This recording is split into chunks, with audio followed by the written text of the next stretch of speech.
വാളം വെച്ചു. ഇനിയുള്ള സംഭവങ്ങൾ എന്താണെന്നുള്ളത് ഞാൻ അപ്പപ്പോ വോയിസ് ആയിട്ടിടാം.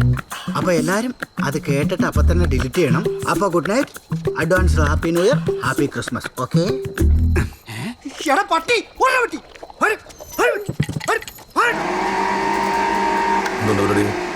മോര് ആർക്കാ? അമ്പിളിക്ക് കൊടുക്കണ്ടേ? ഈ ഒരെണ്ണം കൊടുത്ത് എന്റെ ക്ഷീണം അവിടെ മാറിയിട്ടില്ല. നീ എത്ര വെച്ചിട്ടുണ്ടായിരുന്നു? ഇത്ര ചോദിച്ചു. ശരിക്കും പറയും. 2 രൂപ ചോദിച്ചു.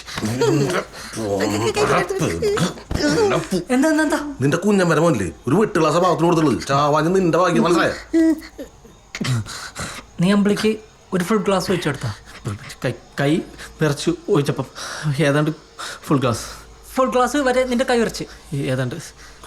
ഞാൻ തന്നെ തെറ്റിയത് എൻ്റെ അടുത്ത്. ഒരു കല്യാണമല്ലേ കഴിച്ചോളൂ. കൊടുത്താണ്ടല്ല ഇവൻ കുടിക്കുന്ന പോലെ കട്ടൻ ചായ കുടിക്കുന്ന പോലെ എല്ലാവരും കുടിക്കുന്നവന്റെ ധാരണ തരാട്ടാ എനിക്ക്. സൂപ്പറായിട്ടുണ്ട്. വാ ഓയാ.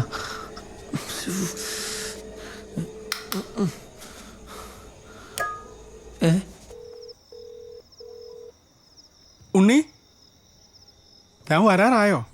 വരാറായിട്ടില്ല. വരാറാകുമ്പോ ഞാൻ പറയാം ട്ടാ. പോവാ. ഊട്ടിയിലാ പോയെ. എങ്ങാണ്ട് ടൂർ പോയ കഥ പറഞ്ഞോണ്ടിരിക്കുക. ടൂർ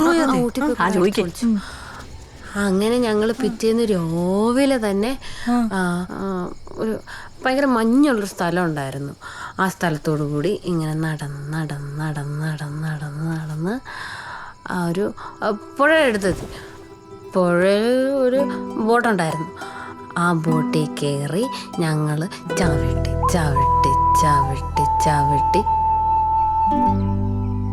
ഞാനൊരു കാര്യം ഓപ്പണായിട്ട് ചോദിച്ചാൽ പ്രശ്നമില്ലല്ലോ? ഇല്ല. വേറെ ഒന്നുമല്ല, ഓരോ ആളുകൾക്കും ഓരോ ആഗ്രഹങ്ങളും സങ്കല്പങ്ങളൊക്കെ ആണല്ലോ. അപ്പം അമ്പിളിക്ക് അതേപോലെ എന്തെങ്കിലും ഉണ്ടെങ്കിൽ എൻ്റെ അടുത്ത് പറഞ്ഞാൽ മതി. ഞാൻ വീട്ടുകാരുടെ അടുത്ത് പറഞ്ഞ് ഡീൽ ചെയ്തോളാം. ഏയ്, എനിക്ക് പ്രശ്നമൊന്നുമില്ല. ഞാൻ ഓക്കെയാണ്. ആണോ?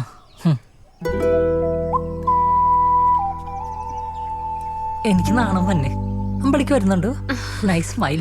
എന്റെ മോളെ നീ കുറെ നേരമായല്ലോ ചവിട്ടാൻ തുടങ്ങിട്ട്. ഉണ്ടായ കാര്യം പറ. ബോട്ട് ചവിട്ടി പുഴയുടെ നടുക്ക് ചെന്നപ്പോ അല്ല ഞാൻ ചോദിച്ചു, ചെന്നപ്പോ അവരെനിക്ക് തന്നു. എന്ത്?